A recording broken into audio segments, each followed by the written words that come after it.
There's something that we're going to have to accept. Kutsimologo. We don't have farmers in Botswana. We don't have farmers. Di farmer ragadiyo, barui gabayo. At least ba Botswana. And I will say this with confidence. Most of us are land owners, not farmers. It's so timely for us to go back to agriculture, but not just agriculture, but livestock specifically. And that's why we've got the good doctor. So welcome, Dr. Sento. Thank you very much. Looking at the numbers in Botswana, I mean, it's quite scary. From 1966 independence, it says we had about 2-point-something million, and then it's actually improved. 2012, if I'm not mistaken, went up to 3.5 million. And today we are talking 1.5, 1.3. I mean, this is disastrous. The truth of the matter is this: when it comes to the numbers and Botswana's role in the international senior beef industry, we don't exist. We don't exist. If we have an outbreak of foot and mouth and UK wants to close us up, they just close the tap. Nothing is felt in their market. Generally speaking, that's why livestock production in general, in spite of all the things, whether kiddy program as a or advance in technologies and everything else, the reason why it's going down is because everybody thinks this is something that is done by old, uneducated people. They were successful, therefore I can quit my job at any point in time and go and do it and I should be successful. How do we have a cattle population at 1.5 million degrading the land? And I say this because I need to say to my farmers, how to Botswana beef is good. It's not the genetics. It's not Simmentala being tasting better. No, it is what that animal ate. It then means we need to step back and realize that the only way that this meat is going to be different from any other meat is if those animals grazed Botswana grasses.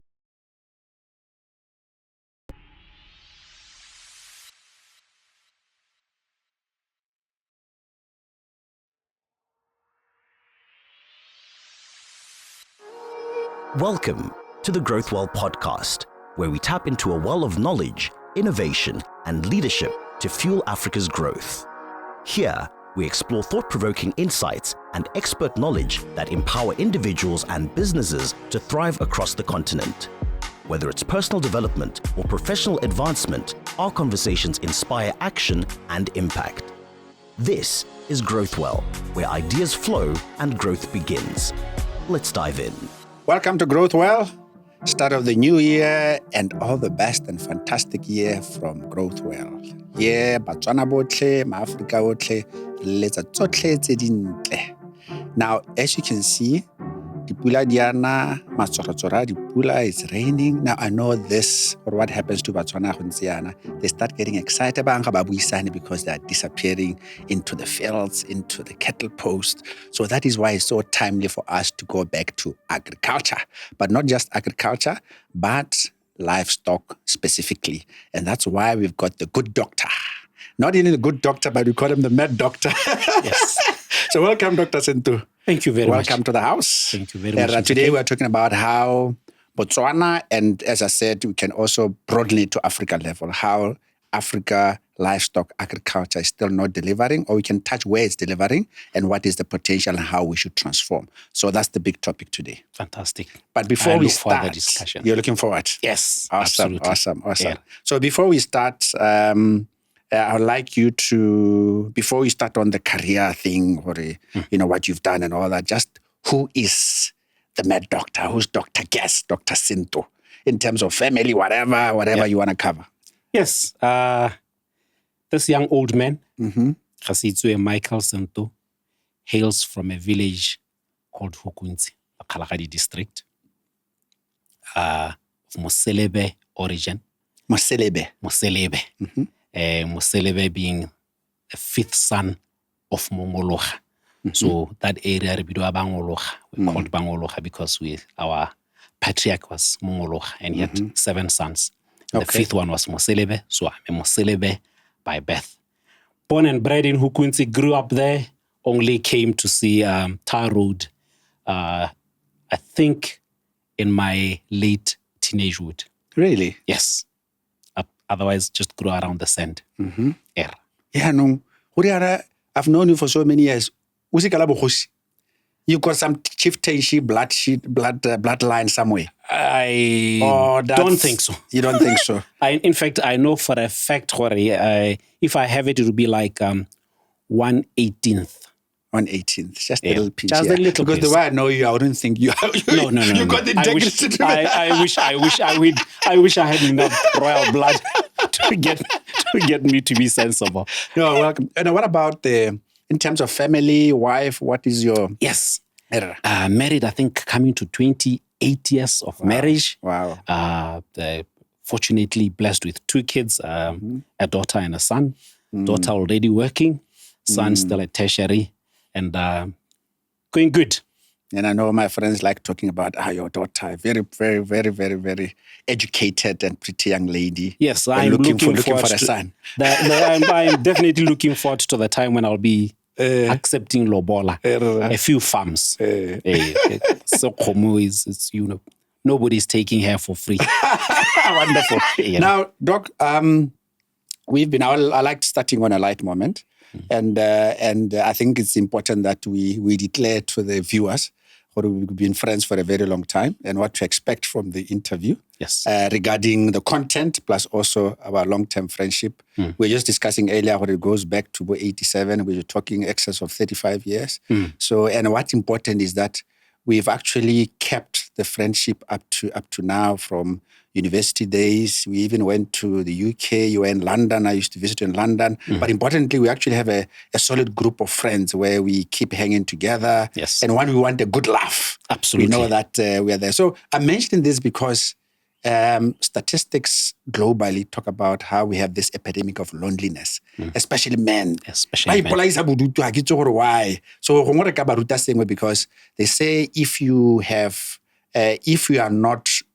are lonely, it actually impacts on your health. Absolutely. They say in terms of blood pressure, in terms of strokes and heart diseases, those people that are lonely, they even have a shorter life. Absolutely. Compared to So any thoughts on that, on the friendship that we've had before we start? I've been a very fortunate child to have bumped into, the lot that I stick around with. The last few years has gotten even better.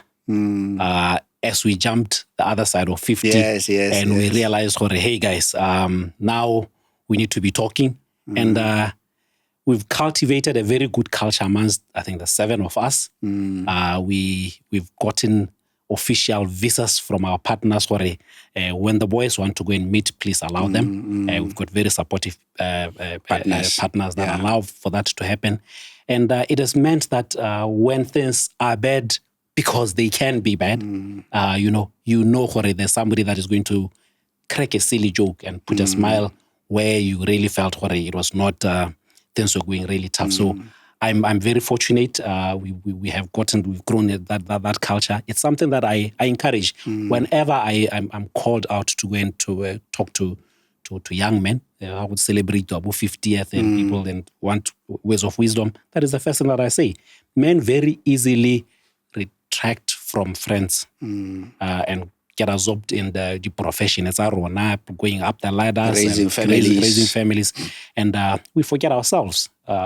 Ladies do it completely differently. They maintain the friendship, they nurture the friendships, they oil it up, they keep everything well oiled, and that's why they live longer than us. So the sooner or later now we step back as men and realize we need to be able to do that, the better. And as I say, I'm very fortunate to have a good bunch that meet every now and then. And I hope they're watching those, we used to call them niggers and happening. Yes. From the UB days. Absolutely. No, awesome. They're good. Awesome. They're a good group. It's been, I think we underscore how dear that is.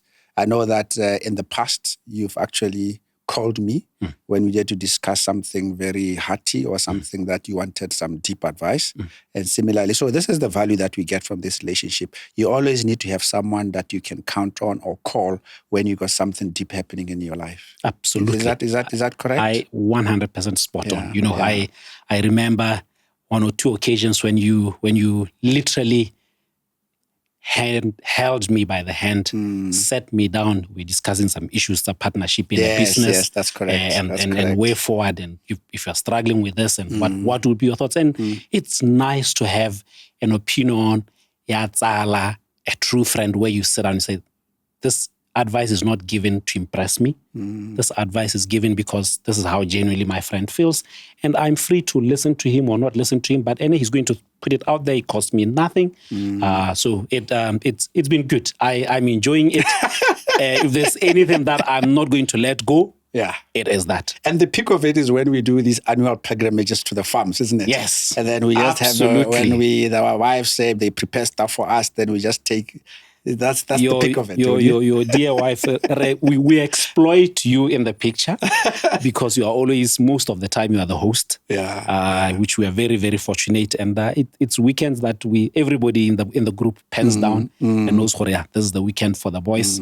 We'll drive around. We'll do what boys do. We'll be absolutely silly. Behave like 19-year-olds. Exactly. Come back and say, okay, oh, by the way, we are actually 55. We do have family. But it's moments who rejuvenate, and it cannot be replaced by anything. I could, it's something that, as I say, we are lucky to have spouses that support that, but it's something that I would not miss at all.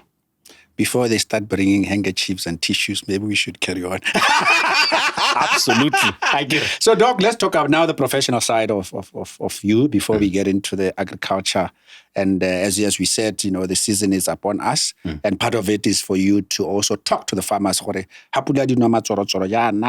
greenery, animals are recovering. But first of all, as a vet, and very briefly, I'm not the one into these long introductions where I'm say this, say that, and I've done this. Just in short, in terms of experience, can you just take the viewers through your experience as a veterinary surgeon? Yes. Ages ago, I got very fortunate. Obviously, as I said, I'm born and bred Kohu Quincy, and we don't hareleme, certainly not in any large scale. So we grow around animals, and I only knew if I had to be a doctor, I could only treat animals. I wasn't so sure about people. I had the beautiful opportunity of serving, doing national service. It exposed us to a lot of things. We rotated. You could spend a week go clinicking, a week in the Kotla, a week with the agricultural demonstrator, a week with a veterinary technician. And that experience, that 1 year experience, made it crystal clear what a veterinary medicine was for me and nothing else. That's why the seed was planted. That's why it was really watered. Okay. Initially, it was, I want to do this, but I had the opportunity of, let's say, spending 4 or 5 months good clinicking human, and being around Ralo Palo, and I enjoyed that side of the outdoors, the outdoor and everything else. And I got very fortunate. Botswana government sent me to London to train as a vet. Graduated in 1996. Someone said like you passing. Ish. Yes. I still had my happening around me to motivate and to be able to pass. To be able to pass. And 1996 graduated from University of London. Came back to Botswana.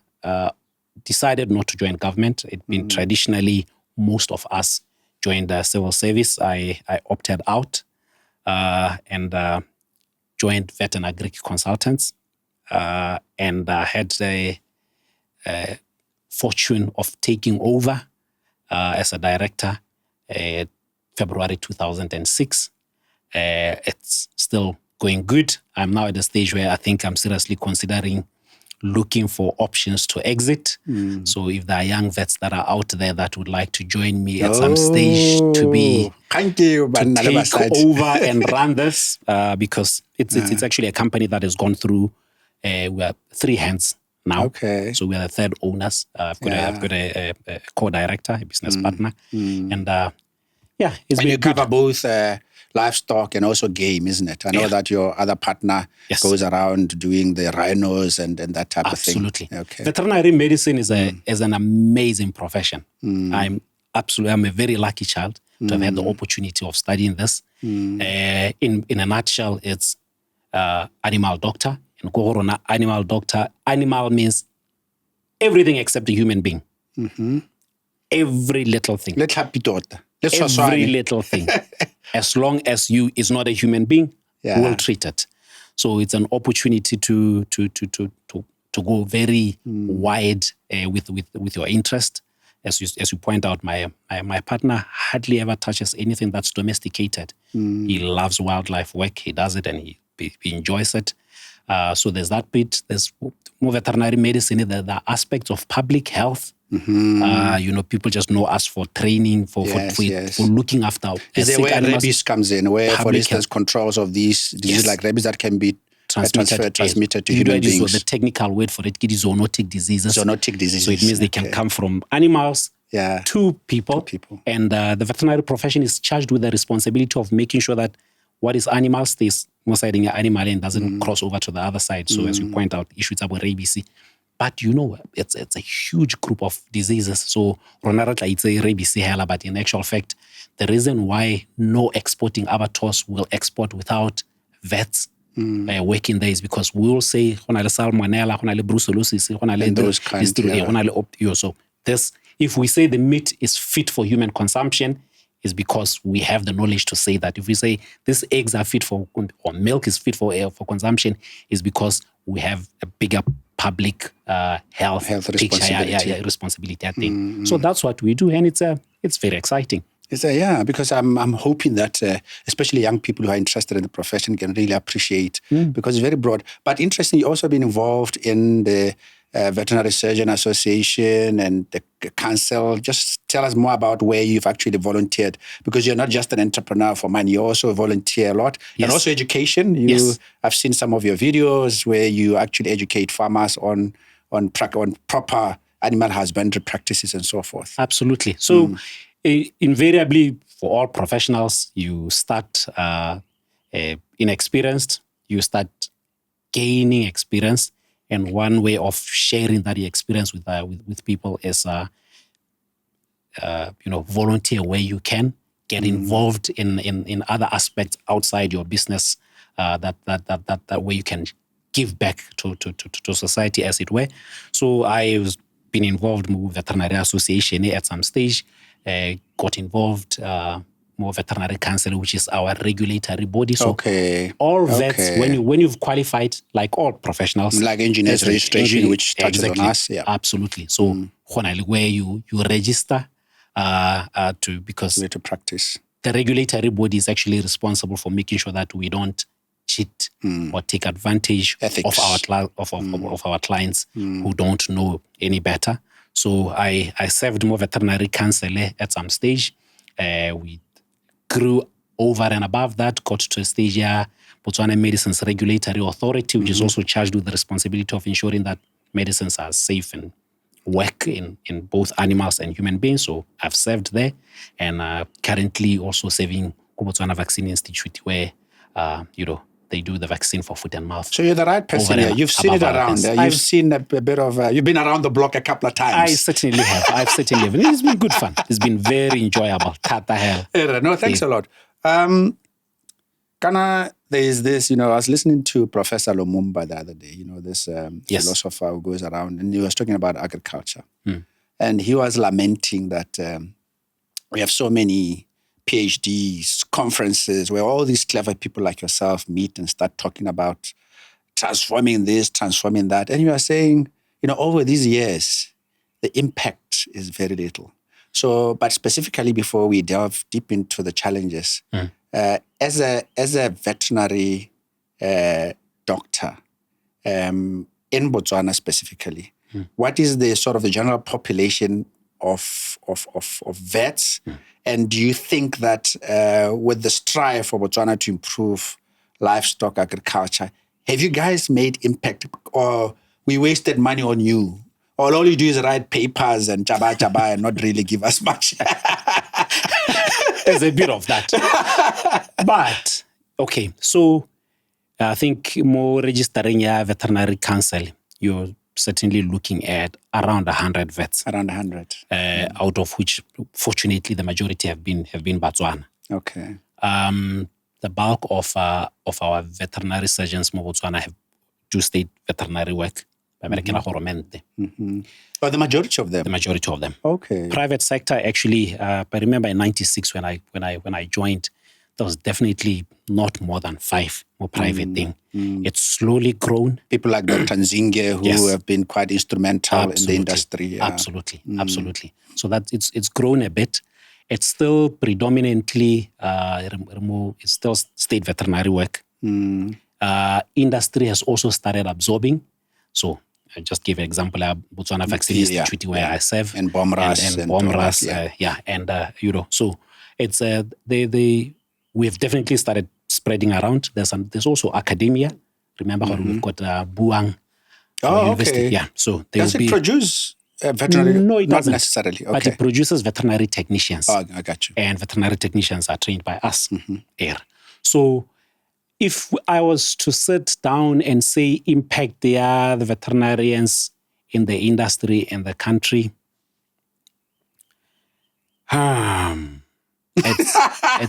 it's painful. It's sad. Yeah. It's sad. There are areas where we've done very, very well.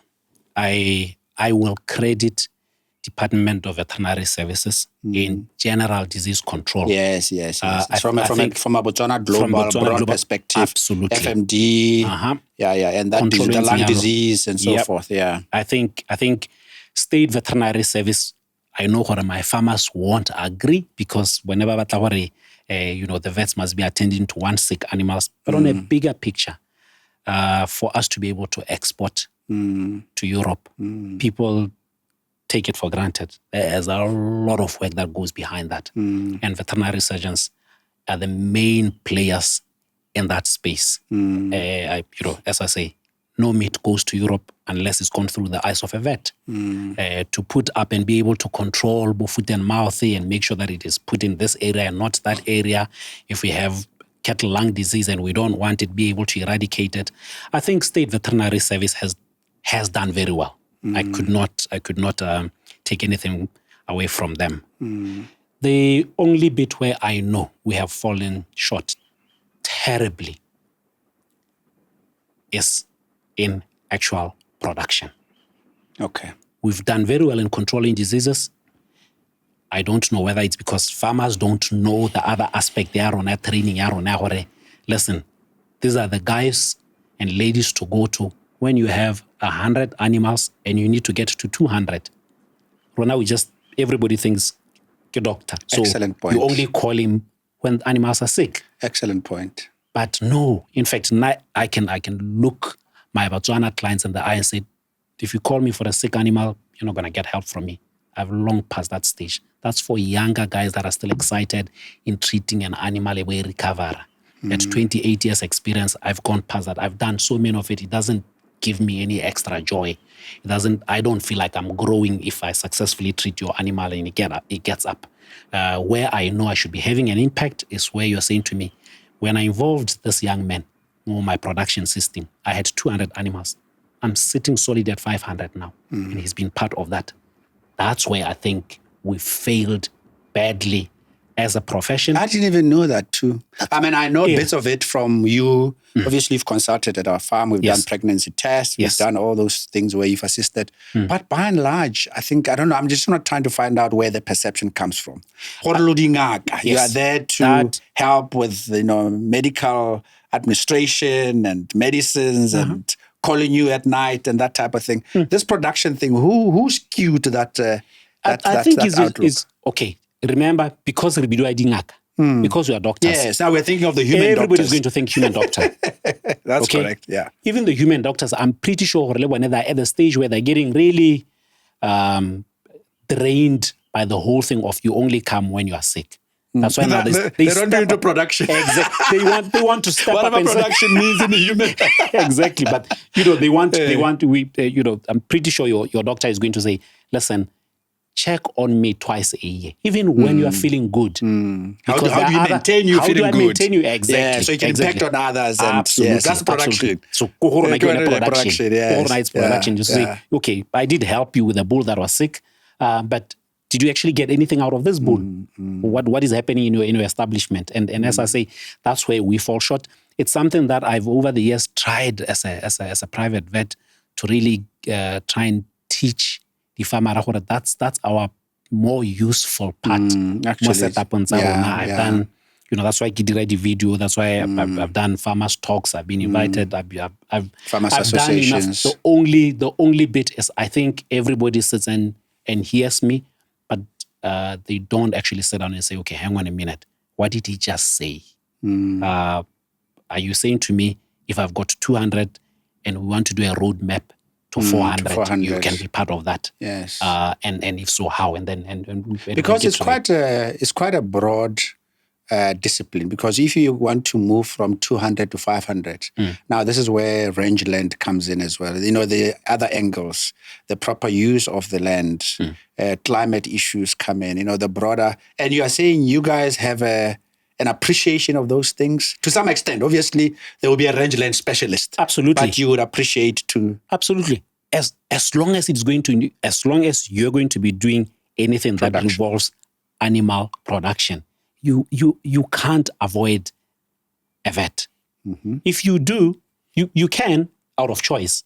But if you do, and I am convinced one of our biggest failures as livestock producers is because we were choosing to say this is something that was done by our grandparents who are uneducated. Why do I suddenly think that I can't do it myself? And then people go in blindly and think they'll be able to deliver. And maybe we don't sell ourselves enough in that That's space. what I suspect. Yes. You haven't clarified it for the nation. And generally speaking, that's why livestock production in general, in spite of all the things, whether the program is or in advance in technologies and everything else, the reason why it's going down is because everybody thinks this is something that is done by old, uneducated people.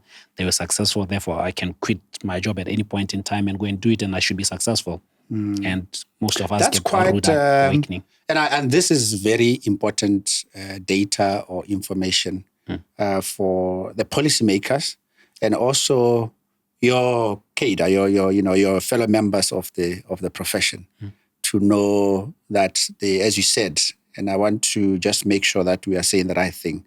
By and large, the fact that we've got these 100 vet surgeons who are not just educated on matters of health and medicine, but also production, you'll say the contribution to these big, ambitious aspirations by the country have not really delivered. Is that how we're closing the subject? I'm 100%. Yeah. That's the true picture of that's the true reality of the setup Arona. We've improved more livestock industry.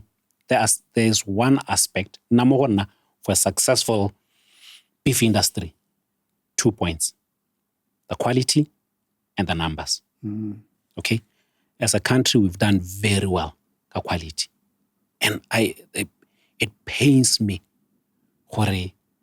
if you sat down and asked artificial insemination, this is decades. This is not something new. Now we get excited when suddenly we're having these new things. No, this has been set up a long time. The impact it's had, we've improved. The genetics are there. And you see them when you drive around. Absolutely. You see you just drive along the communal areas like, that's a good Sembra. That's a good Chabre. Absolutely. Yeah. We've almost decimated our Tswana cattle population. So through those interventions. So chasing the quality aspect of it, whatever quality, how people see it is a subjective thing, but we've gotten that right. The numbers. Let's delve into the numbers, because now we have to map and interrogate the non-delivery parts. We are going to by and large. And then looking at the numbers in Botswana, it's quite scary. From 1966 independence, it says we had about 2-point-something million, and then it's actually improved. At peak, I think they are saying 2012, if I'm not mistaken, went up to 3.5 million. And today we're talking 1.5, 1.3. So you have all these vets, we have all the BMCs, we've got all Mananewa, Horomente, and all that. And this is disastrous.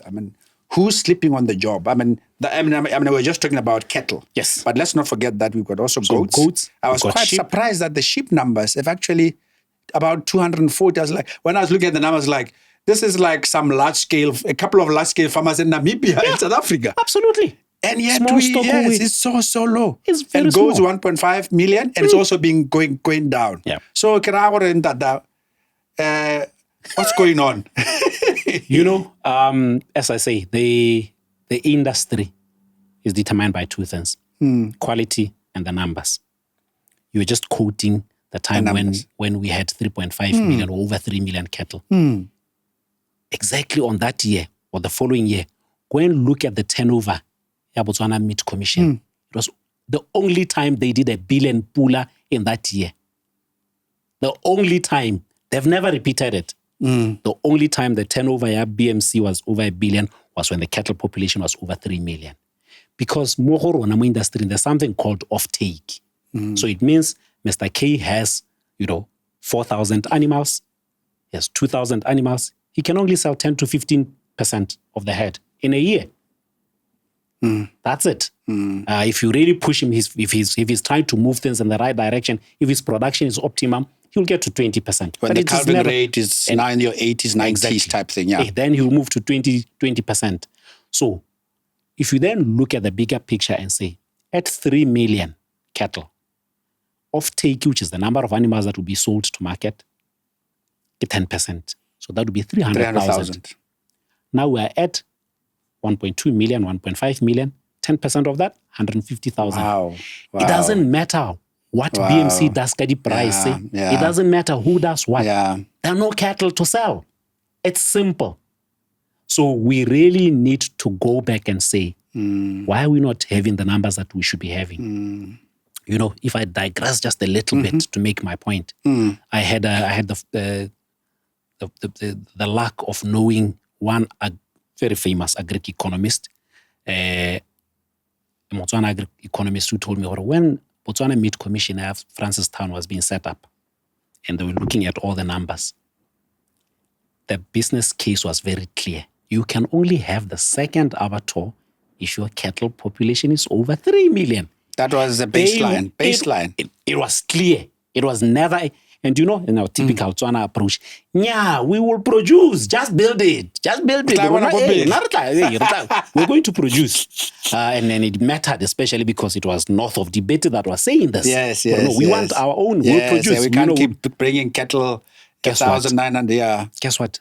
We never produced. And then we were shocked why Francistown is closed. And then everybody's there was even Maung at some stage. Yeah. Maung is a special case because of the area. It has to handle the foot and mouth. Exit their foot and mouth cattle. I got you. But Francistown was closed because we don't have the numbers. And then we zoom on to Lebella, corruption, management, BMC. If you don't have the numbers. If you don't have the numbers, it's just simple. It's not gonna make it. So we don't have the numbers. Where we are, we don't have the numbers. Nobody has the numbers. That's a very important point, because I've always said, even people who come to me for advice in terms of farming cattle, and I said, as you recall, I started in Sento with the 6x6. Yes. And quickly I was like, someone should come and tell me how you make a profit out of this thing.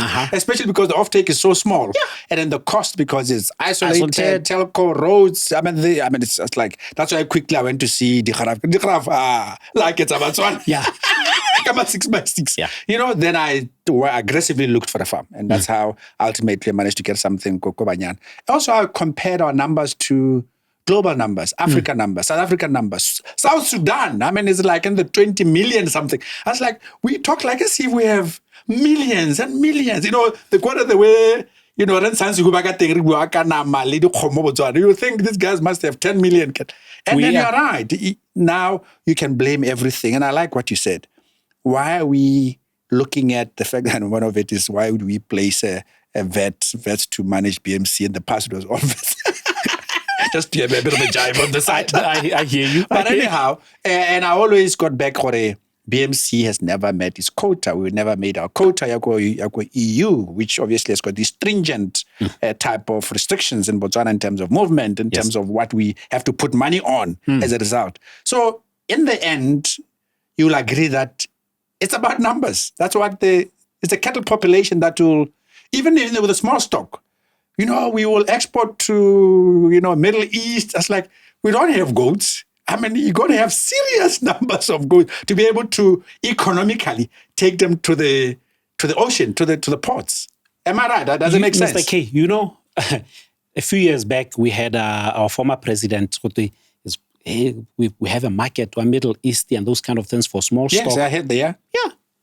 Truth of the matter is, and everybody says, what happened to that market? That market wanted 3 million a year. Small stock.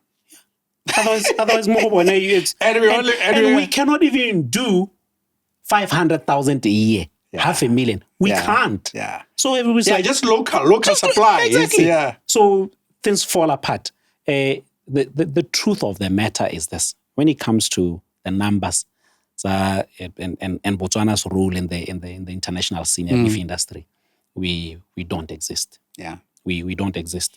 As part of the global supply chain, we are really a beginning. Harry, if we have an outbreak of foot and mouth and UK wants to close us up, when they just close the tap and nothing is felt in their market. Nothing. We're almost irrelevant because we don't, as you say, we've never met Kutararona. You know, so, and it's because of the numbers. The reason why maybe we come out a little bit, chest out thing where, hey, Botswana beef production is, honestly speaking, the quality of the animal, the meat that we produce, is taken in by middle class in Europe. And they can advertise us. Okay? It is just one of those things that where if you want your organic beef, good quality, yakadi, that will be served in top restaurants. Guys will pay a premium. That's where we have. But we produce so little of it. I'm surprised that this group of consumers is still looking for this product. And because I'm not even sure if we will ever meet it. So at some stage, we need to sit down and say, okay, we have this advantage.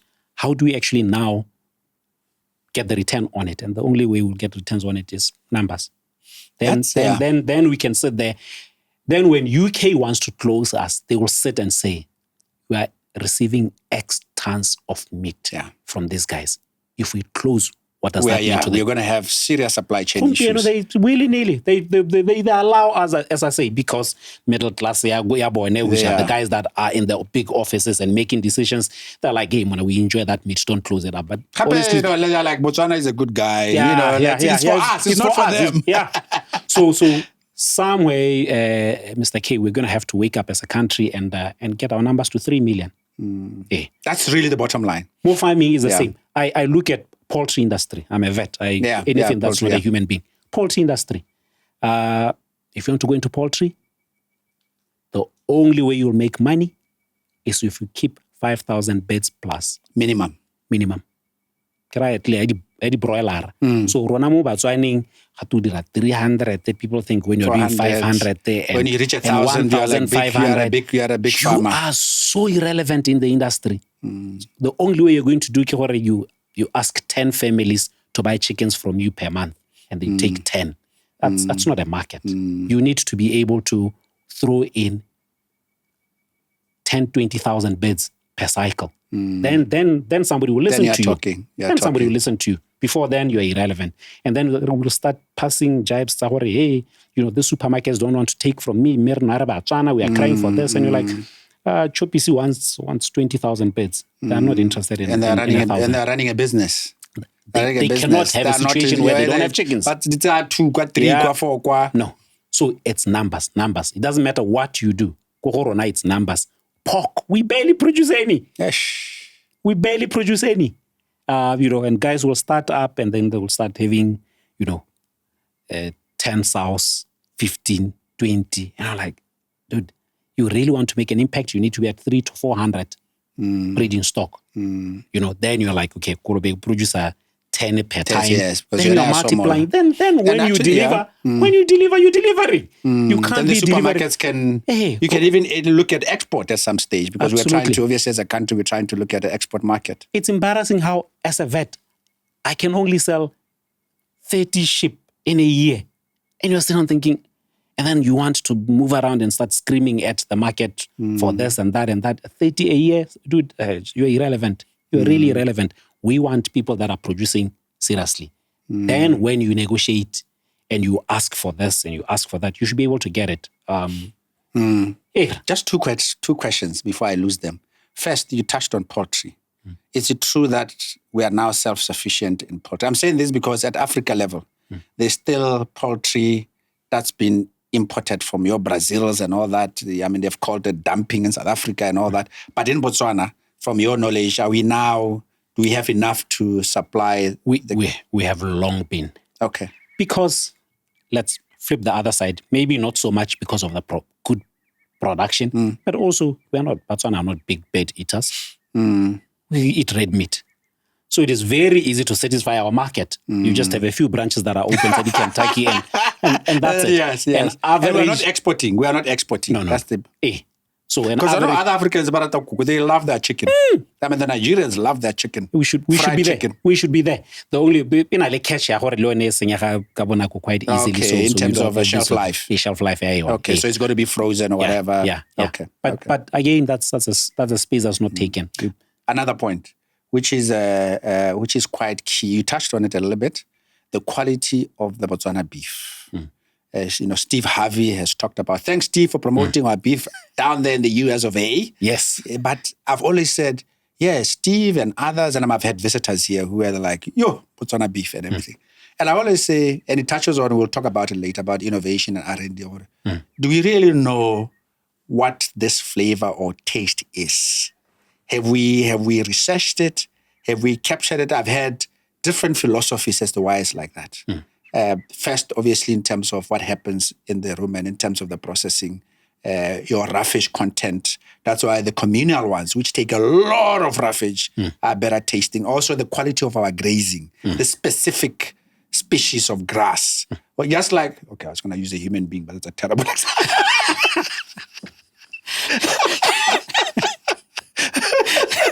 I know exactly where you're going to lead to. I think we should stop it there. I'm going to stop you. Back to animals. But there are numbers, and to be fair to government, a couple of years ago, they did go into this, as we always do, benchmarking. They went to the States to research on this organic, niche market. In South Africa, there are some niche guys who do organic and obviously high value. And always said, we say we have this, but have we actually packaged it and made it a high value so that we get more return, so that some of us can say half of my farm could be organic. But he's what I've got a market and this is the price. This is what I'm priced. I mean, I've had guys in South Africa. I have a friend in the Free State in South Africa who's trying to promote the Wagyu. And says, we're making so much. I mean, they go to Hong Kong, they export. And I've always said, hey, Botswana market is not that simple. and why can't I have Wagyu? Because of its quality and all that. I said, Botswana, people are not going to sit there and pay double the price for a Wagyu. Less likely. It's like, unless there's a clear export supply chain that I can push it through. But the quality of the beef, is it an option to numbers? Or you think because now we're getting into this commercial grain feeding and all that, we're actually gonna lose it over time because of feedlots and all that. The whole thing, meat quality. Okay, we'll take away the academic bit. Okay, we'll take it at level of consumer.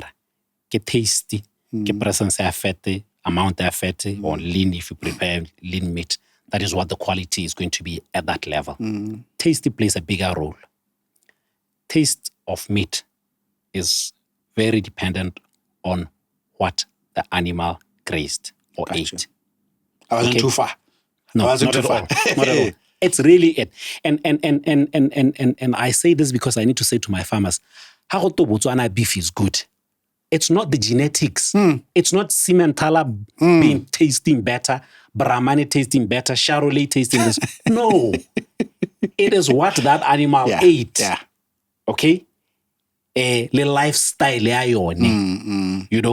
fact that it's able to walk in this and doing that and do that. All that. That's what makes it taste and be labeled unique, organic. Yes. We're not unique. Thank you. That's the right word for it. So it then means we should sit down and as we chase the genetics, which we've done very aggressively over the last few years, we need to step back and realize what the only way that this meat is going to be different from any other meat is if those animals grazed Botswana grasses. That's what makes it different. Now, it's so specific that I will tell you something, and I'm very biased here. Meat from Kalahari, game, livestock, taste completely different from meat from the other side of Tibet. I can pick it up. I can tell you. Really? I can tell you. Just cut me a small piece and I'll tell you, this is Kalahari meat or south of Botswana meat, south of Tibet meat, and this is north of Tibet because of the grasses. And in the process, we've, as farmers, as livestock farmers, we forget all we are doing is we're taking grass, using animals to process, to convert. It's a conversion. It's a conversion machine. Exactly. If we do not have the grasses, and we're not managing that very well. Yeah. It's another point. And it's gradually, even this whole picture of Botswana, you have to sit down, you and me I'm a small farmer, you're pretending to be a real farmer. But where we are, we know how to subsidy, livestock subsidy for feed, at 30%. What are green? Yeah. And in my part, we should be using that just to help animals over a certain period of time. Yes. And still should be maintained. During the dry season, absolutely. Just to... Yeah. And we go back to our grass, finishing our animals on grass. That's what will always make the difference, especially as society gets more to the left with animal welfare and that kind of thing that is exciting. And the green movement. Absolutely. Obviously, the organic. So we have it's actually futuristic. It's actually futuristic. And even when you look at the back, Mr. K, is the reason, as I said to you, is the reason why we still maintain something UK. It's just because of the green, the fact that our product is green, and you have a big appetite in developed countries for green products. So as long as we're able to maintain that, we'll have a market. Yeah. So there is an opportunity around the quality, you say that? Absolutely. Yeah, but we are losing it. Because increasingly there's grain, there's feedlot mentality that like South Africa. I mean, that's where, for me, that's where it looks like we are going. And in 10, 20 years' time, there'll be no comments about the quality of our beef. And we're losing it very fast because we overgraze our grazelands badly. When you went to Banyana. Yeah, the state of shrubs. Those are shrubs. The shrubs. There was not grassland. And you have to now actively sit down and say, I need to convert this land into grassland because that's how I'm going to be able to make my money. Yeah. That's the only way I'm going to farm. So generally speaking, we're still very slow in that. We like to leave things as they are, even when things are going horribly wrong. We just leave them as they are. The few farms that I've been to, especially in Botswana, I'll be very honest with you, they're extremely overgrazed. Extremely. And nobody's doing anything about it. Nobody, we're just living it. But Monawi, and where were you guys? And I'm saying this because, you've been to the Sandveld. That really makes me sad. I'm still a farmer there. To see how the grasses are disappearing. The bushes are coming up. As you rightly said, in the Molopo area, we have a serious swart hawk problem. Lengana is taken over because even government entity, Banyana Pty Limited, was overgrazing. Now, if the master is is involved in a overgrazing enterprise, what more for the normal people? And then I don't know if you watched one of the podcasts where we brought one of the guys here, Dr. Rashbash, who talked about the study that was done by one of the development partners, saying 40% of Botswana's land is degraded. And what really, I don't know. I mean, we talk about politicians, we talk about activists, your council, associations, farmers associations, the beef union. If the bottom line of our, it's almost like the ground is collapsing. Yeah. And yet we just move around every day like as if everything is okay. I mean, I just don't get it. The land is going. Yeah. We grain and commercial, making all these feeds, retail's very rich because, what's natural is disappearing. Bush encroachment, which got long-term impact.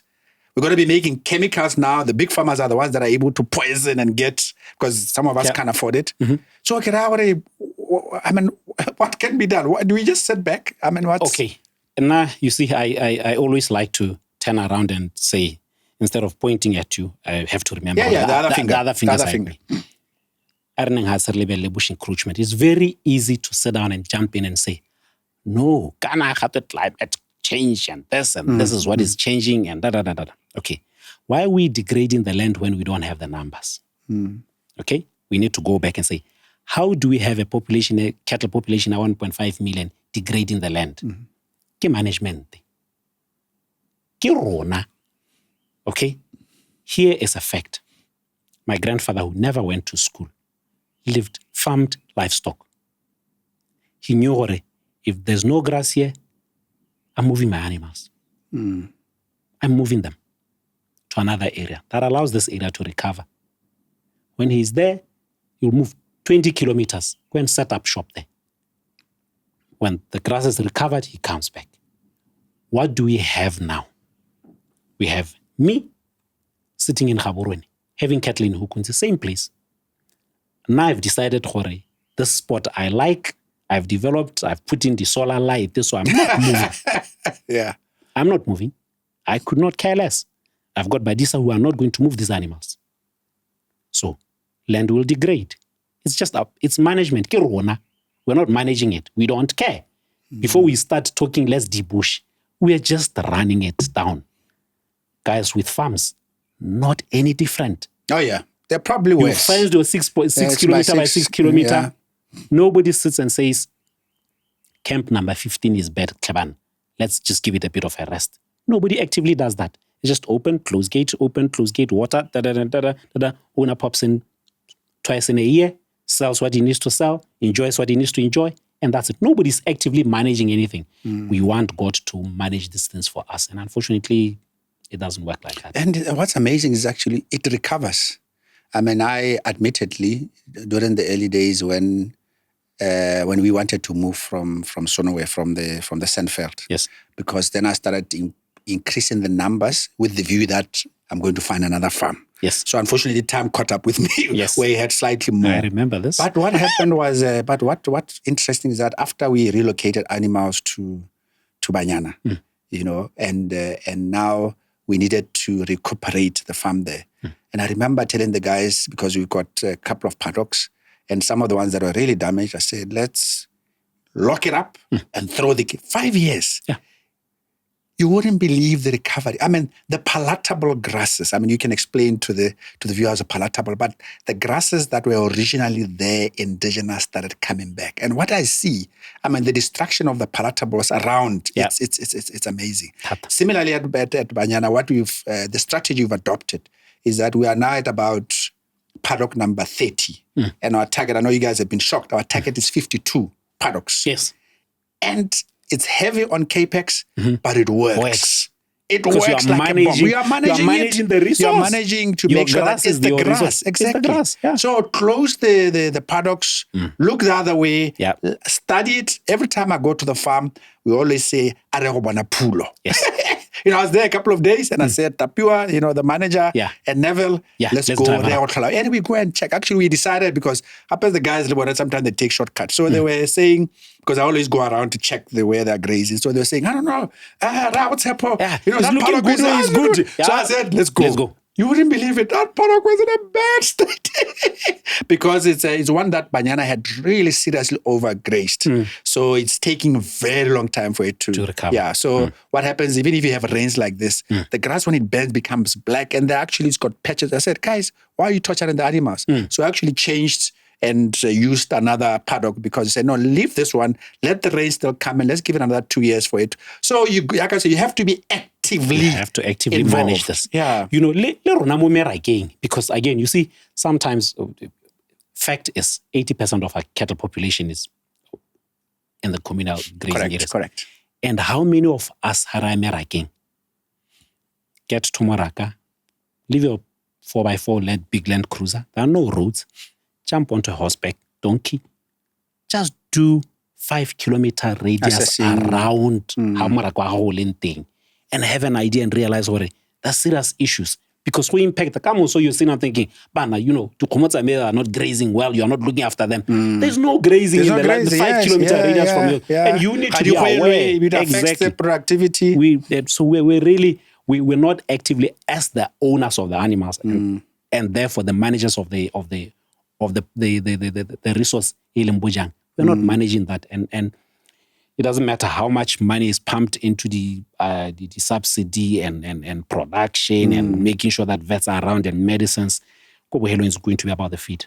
And if you don't, Later on, we'll go deeper into, because I like it that you've identified 2 things that are really affecting our production. One is we need the numbers, we need the quality. Yes. So as we move on, we'll delve into the house, because I'm sure they're like, let's not want to now what is the solution? Exactly. But I wanted, whilst we're still dissecting the challenges, I wanted to throw this one to you.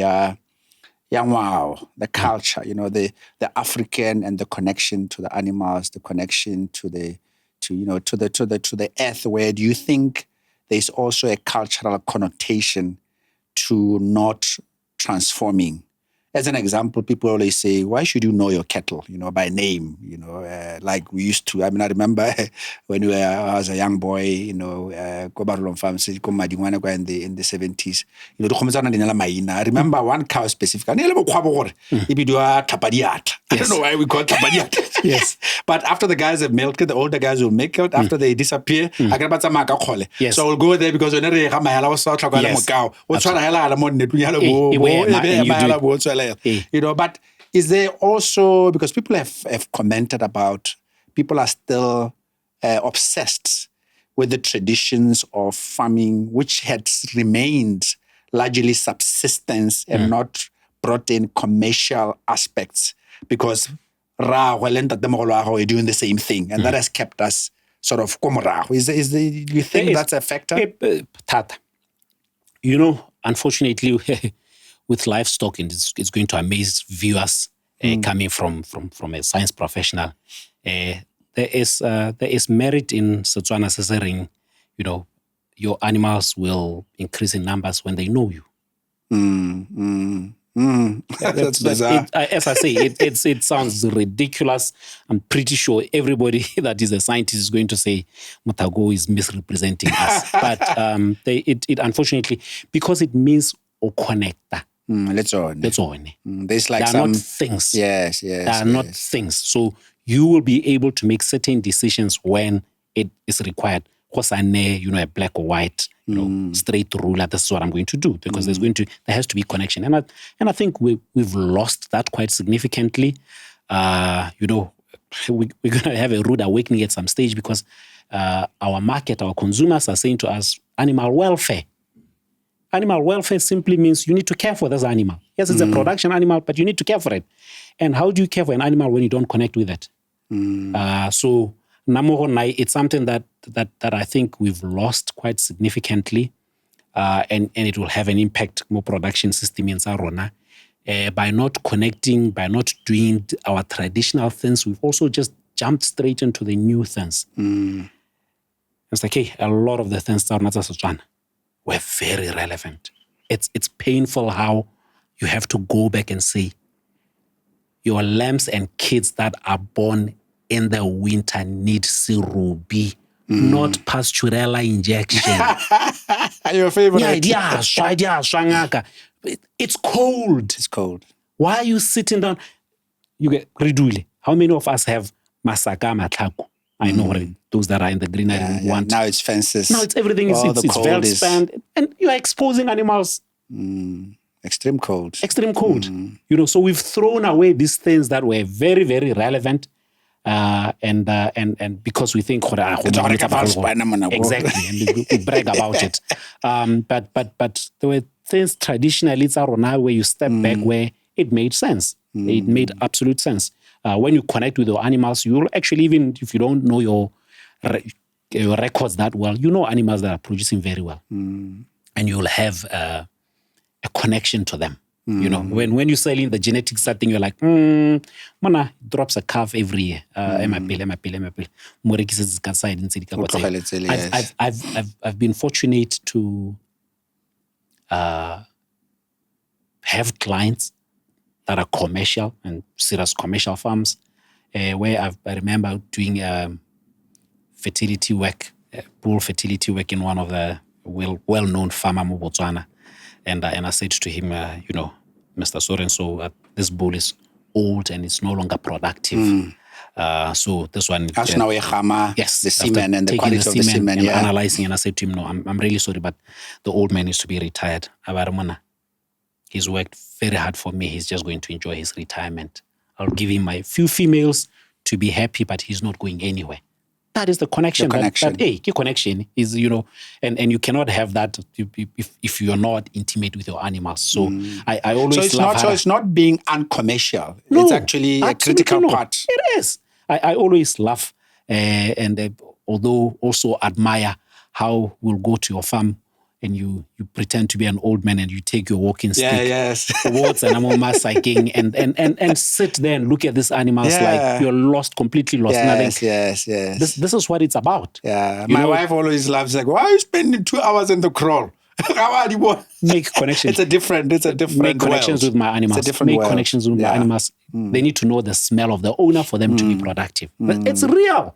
I don't know how to explain it in science, but I can just tell you it's a fact. The guys that are intimate with the animals, production is different. Ages ago, Nelson Mandela saying, more gardening to talk to plants. That sounds insane. It sounds crazy. But he'll tell you it makes a difference. You don't need to agree with it. I can't prove to you science X squared plus 2x equals this, and therefore solve the equation. But I can tell you this is how I make connections with my plants, and they just seem to thrive from that. Animals are exactly the same. Before we move away from it, this is one connects to your vets, is the process tobech.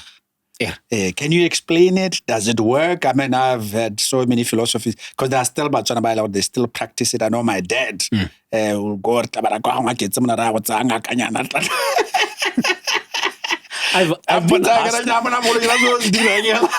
been asked the issue at Tobecha. My answer is not. Just explain, because some viewers will have no clue. So Tobecha is where an animal has got a broken limb, and to repair the fracture, you call some old man who knows how to do these things, and they come and they perform their African juju, for lack of a better word, and apparently the animal heals. Now, I then jump side in your science. Okay. And more veterinary medicine, you spend the first 2 years of our training learning how the normal body works. So you are taught how healing occurs. Healing is a natural process. It really is. There's the body is designed to heal. It's designed to heal. So if you have a fracture, if the animal has a fracture, 9 out of 10 times chances, unless it's an open fracture, which means it's outside and then there's exposure, then there's going to be infection. If it's a closed fracture and somehow the limb is immobilized, healing is going to happen. So I would sit down and say, what the cases at Tobecha, without throwing down Tobecha, healing was going to happen. Then I explain to my clients, surgery or no surgery, healing will happen. My surgery is to try and make sure that things heal in position and and I doesn't become crippled after that. Exactly. So Tobecha, the case is in America because healing was going to happen. But once I had a good friend of ours, a lawyer, once called me out for a cow that had broken leg, and he said to me, man, so I don't believe in this Tobecha thing. Go and have a look at it, please, for me. And I had not been there when the Tobecha was done. But I will tell you what I found there. If that's what is Tobecha, at least in the Katling. So if that's how Bakatla do that Tobecha, because you have to know African culture are very completely different. But if that's what they call Tobecha, it is not any different from my medicine. Because now what I found was splinty, samente. But they have done it kalelodi, kasetswana, in the most amazing and make way. Sure there's alignment. There was alignment. There was it was done in such that the blood supply is not cut. It in a bit where you sit and think, that is amazing. That is science. That's pure science. So the to make my answers short, there is the scientific part of it, and maybe there's also the traditional part of it. So I certainly wouldn't laugh off if you say to me, because I don't know what you did. And what I've seen, the guy had done a better job than me. And I get out the blank and bandage and do that. He had done a better job than me. Yeah. Now let's move on to what government has done to assist. Again, now we're talking quality and numbers. And why this is also hugely important. And I think not just for Botswana, but the calculations at Africa level says that 70% of African employment is actually in the agri sector. So actually the agri sector is very, very important, which surprises me a bit because when we check the numbers in terms of the percentage government spends on agriculture, it's about 1.8%, which for me looks very low. I know when you're talking education, they go beyond 10% and things like that. But that was a bit of a surprise for me that it is so low, or the ones that are done, is wrongly placed.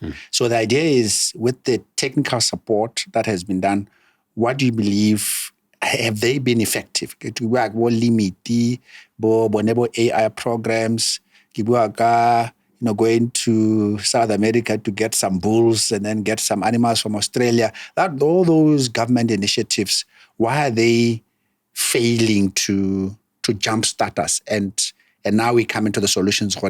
What else can we do as an industry and government to actually start now going where we can look forward to the future? There's something that we're going to have to accept, which is heartbreaking. We don't have farmers in Botswana. Let's just start there. We don't have farmers. I lower my voice because it's a painful thing to say. So we want... At least say there are few. No, how are you? How about if you agree they're almost non-existent? If there's 100,000 of us and of the 100,000, there is only 100 people that are actual farmers. The reality of the matter is negligible. We were a little bit fortunate, the few that do it at a slightly bigger scale to cover up for us. And I'm talking commercial farmers here. So reality is, the farmer barui khabayo, at least in the livestock industry. What we've gradually had over the last 50 years or 60 years as a country, we've gotten educated, and our parents who were not educated sent us, but they were living, their lives were not good. They were backward. So they said, so that you go and learn the newer, better life, so that you can have it. And we did. And then Botswana government put serious money into that. My training cost over 5 million in the UK. 5 million was blown on me. Just you alone? Yes. Yeah, imagine the many others. Yeah. It's extremely expensive. But so then the question becomes, we were going to get what our parents thought was something better. Even when we realized years later with high youth unemployment, we still tell them, just keep on looking. Just keep on looking. It's there. Ours is bad. Just keep on looking. So we don't have people that go back and say, maybe farming, there is something in farming. We don't have that. Our parents chased us away from it because they thought it was backward. So now we can't go back. We're struggling to go back. So, and I'm addressing unemployment. Try and tell an average Motswana guy, I'm taking you, you've done your diploma in animal health, I'm taking you, I'll pay you X, but the only thing with it is you're going to be in a farm. It's like, I thought my parents told me already, Moraka is a bad thing. Living in the bush is a bad thing. Why is this man now wanting me to go back? To stay in the bush. Over and above that, most of us that are farming actually work elsewhere. So we're not even setting an example. It's like a side hustle. So, I'm sitting here, I run Vet Agric, that's my bread and butter. But somehow I think that my son must see that I've got 20 animals and he must go and look after them. It just doesn't make sense. So long and short of it is, I want to be farmer. That's where we need to look into and say, what do we do? Because they don't exist. Right now, at least Botswana, and I will say this with confidence, most of us are land owners, not farmers. Senveld? Yeah, I was going to say, use Senveld as an example. Senveld is a clear example. I can be said to be looking down upon my fellow Botswana, but truth of the matter is, lebela Senveld by the farmers. Yeah. Largely.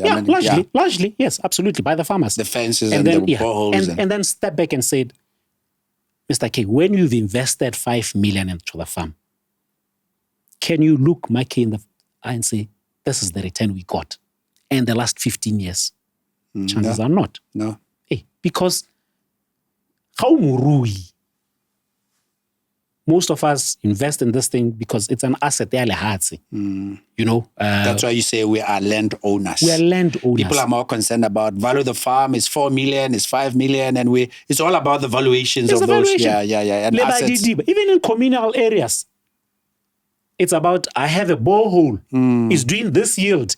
Valuation, X amount. It's the asset. That is your asset. Livestock can become irrelevant. If we see how many people are applying for land, you set up the small stock there's and bull camps and all this. All of us. 14 hectares, that small stock. We are land owners, including Lekwetemu. Most people have the tsimu. How many of them are used? Zero. That is the painful bit. So whether government is going to put money into this and make sure that this happens, we really need to take a step back as Africans. And this goes broadly, because this is not just a Botswana thing. All Africans educated their children for a better life because they were saying what we have is not good enough. So then they threw it out, and they're out there thinking we're searching for this good life. It's like moving up the hierarchy means you have to abandon this type of life. Absolutely. Which is, And most of us, more Botswana, and again, generally speaking, at least for some of us over 50 who grew up Halurong, now you're thinking, okay, all right, my life as a vet is spent. Maybe I should now start having this cattle, then suddenly Moaraka becomes relevant. It becomes relevant at 50, at 60, you're spent. You're spent. You're there for... And I feel for a lot of these retiring civil servants who take good part of their pension, 100 and all that, and then all of a sudden, if you have not been farming, you can't start at 60. No, you can't. You can invest in a farming setup. So if Mr. K is running a successful enterprise, you can say to him, listen, dude, can I put in $1 million into your thing and you do what you need to do? And we look at the figures for what am I going to reap out of that? And then you stand back. You're an investor. That's the only thing that you can do. If you want to be retiring, if you're looking into farming, you need to do it 10 years before Botswana. So at 50, you need to be doing something so that you see, because 90% of the time it swallows up whatever resource you have. And it at least to a pension for you to enjoy that. So Manana Warona are failing because we don't have the right people in farming. We don't have our hearts in the farming. Ones that who are receiving the programs. Yes, absolutely.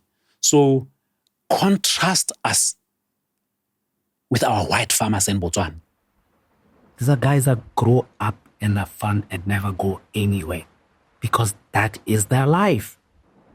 These are young people that aspire. At 21, the guy can't wait to be given camp number 20 with 50 animals for Renetzahawe. That's what he's aspiring to.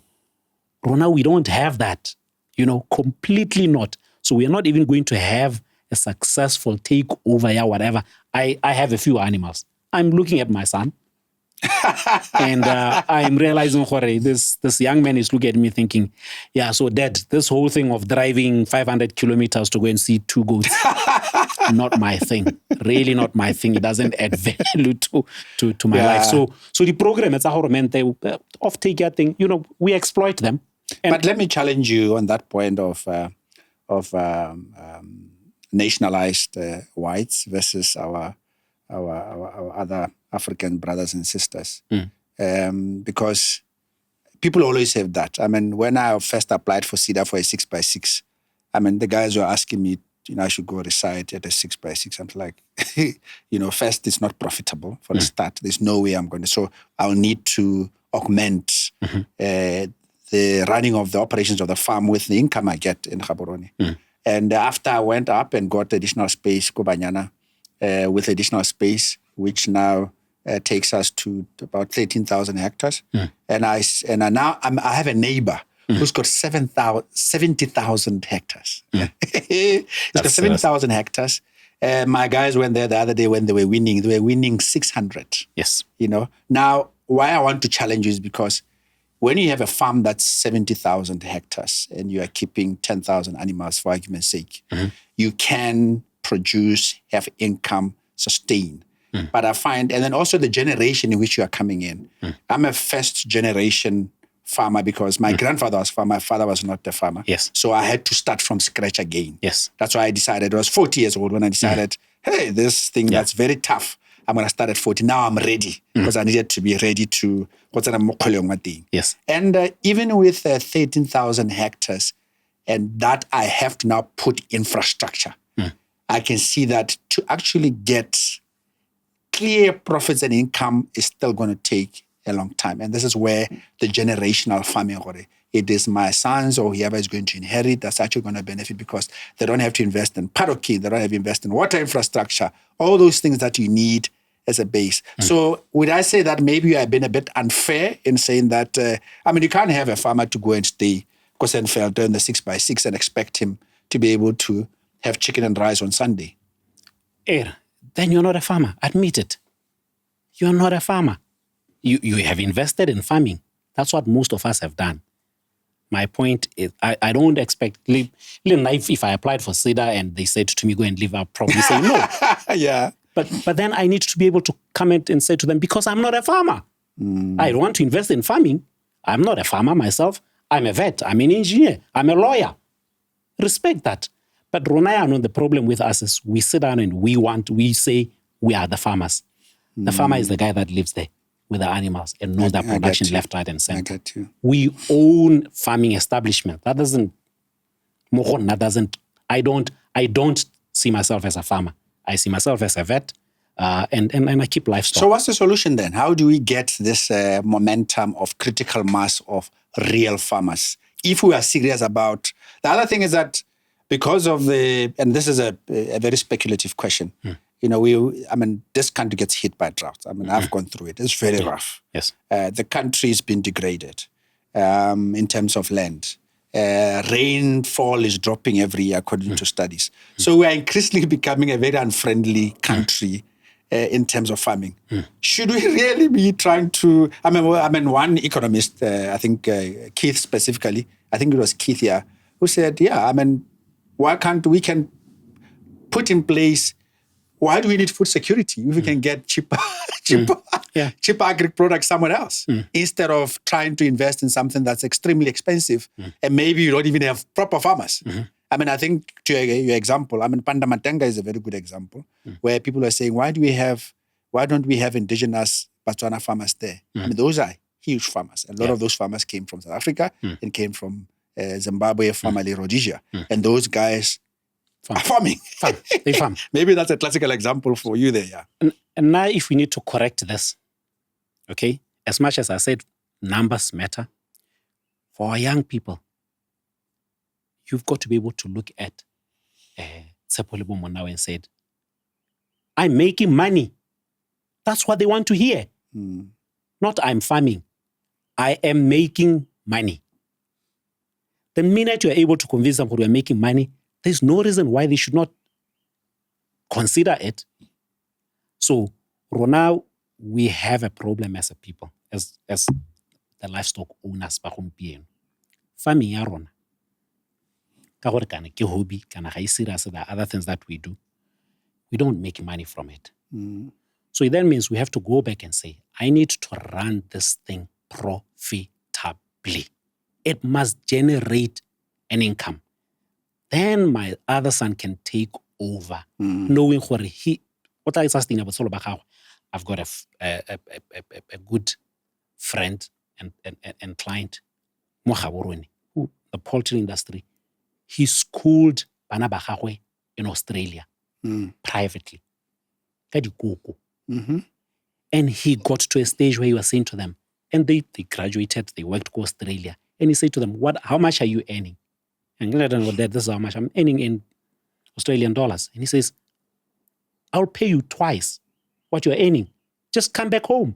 I'm guaranteeing you that. And here you will have a nice life. What child wouldn't like to hear that? So we need to step back and make a proper money-making enterprise. Make sure that this is making money. And is a carving rate right. Okay? Are you finishing the animals? Are you managing this? Are you doing this? Are you doing that? To make sure that you generate an income. Even, it doesn't have to be the millions. It would be nice that it is the millions. So Namorona, it's a situation where Moraka, if this Moraka is able to generate $1 million a year, why wouldn't my son opt for that instead of getting a job at $15,000 a month? He's going to sit and think, no, man, I can earn twice by literally being my own boss. I get up in the morning, we do A, B, C, D. By time X, I'm done. So problem, all our farming enterprises, unfortunately, are not profitable. And it's making it very unattractive for women for them to be part of this thing. And we'll struggle. Until we get it right there, it's going to be... I don't think we're at the bottom of the now how do we deal with that proper real farmer cadre. Do you think it's still feasible to get one? And how can that be mobilized? Because what you are saying, the trend is still the same now. Yes. Where it's almost like recreational. It doesn't matter even if it doesn't make money, and people are just putting money in the felt. It can be done. In fact, we have a better chance of being successful in that line than with most things. Here's the reality. Okay? How is the farming industry perceived or thrown out in the public space? Okay? You have to be Mr. So-and-so, driving X, then you are called a farmer. There are actually small-scale farmers that are farming very profitably. That's good to hear. They don't do the numbers, Mr. K, the professionals. Okay? So you can have a guy that is running 30 to 40 animals, 30 to 50, and earning a living from that and have his children take over. Those guys, nobody shines a light in the establishments. On them, yeah. Has agricultural You've shows. seen them. You've gone around the country. Absolutely. You've seen those guys. Yeah. Absolutely. It's people that I sit and say to people, I do this. I've got a cousin at standard 3. Same age with me. Raho pulled him out. Said, when are you not going to school? You're going to look after cattle. That guy farms 10 times better than me, the vet. Yeah. 10 times better. Does he do anything amazing? No, it's a lifestyle that he's gotten used to and he's adapted Gets to. all And, the basics and right. he gets his carving rate as good as, he doesn't understand it, it's called carving rate. But what's this? What's it? He does everything. There's guys that have built 3-bedroom houses as a bereki. So it is there. It's just we need to shine the light on that. Those. If I had to do the farmers' field days and agricultural shows, if I had to do that, I would simply just be zooming on those guys. Yeah. We'll give them the light, give them the opportunity so that people start seeing, hey, it's not necessarily about the Land Cruiser. It's about the fact that there is a livelihood.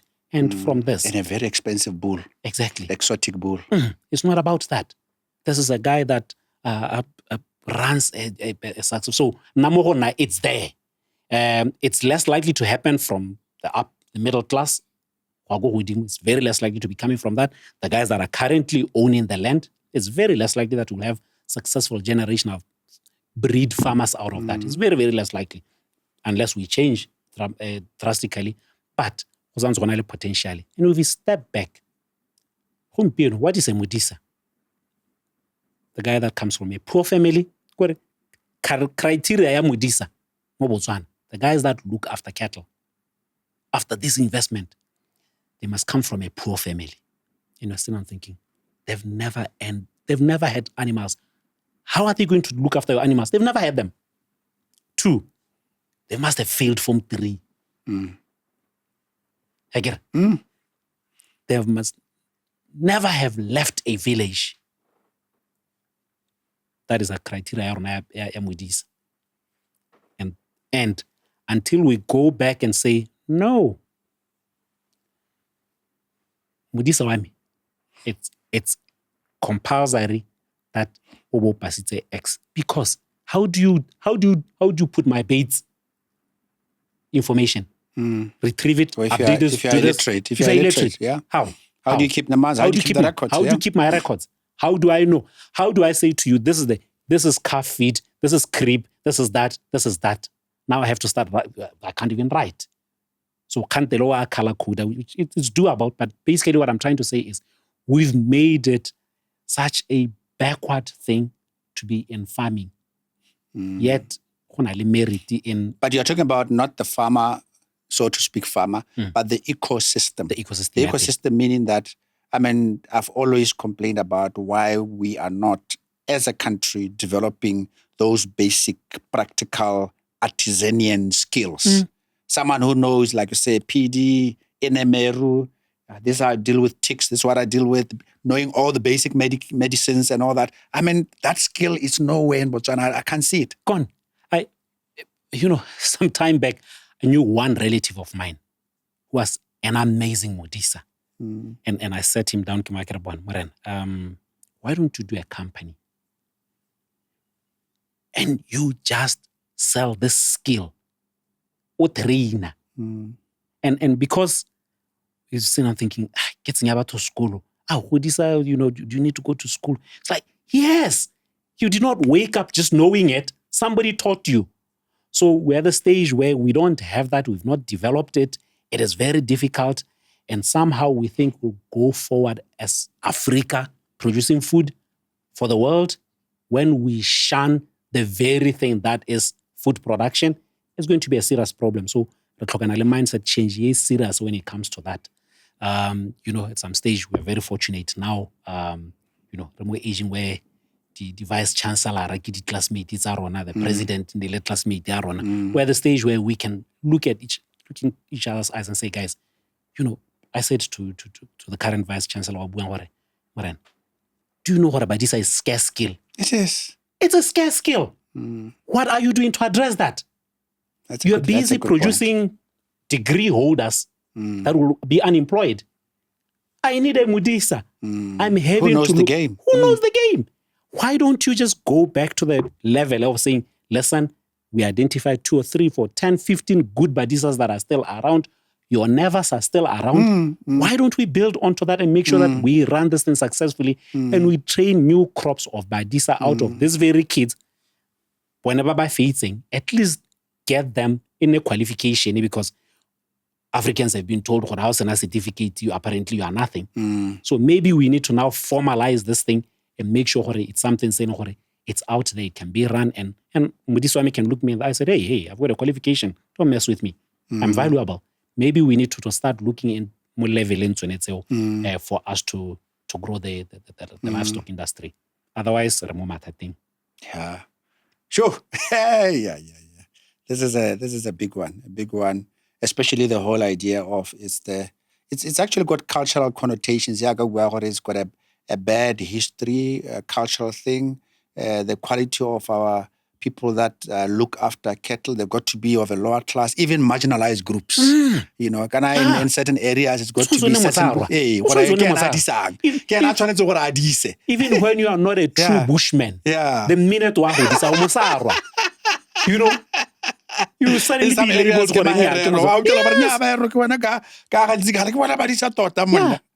and we've made it, and yet they're crucial. And now I'll tell you, if I look at we are fortunate there are not that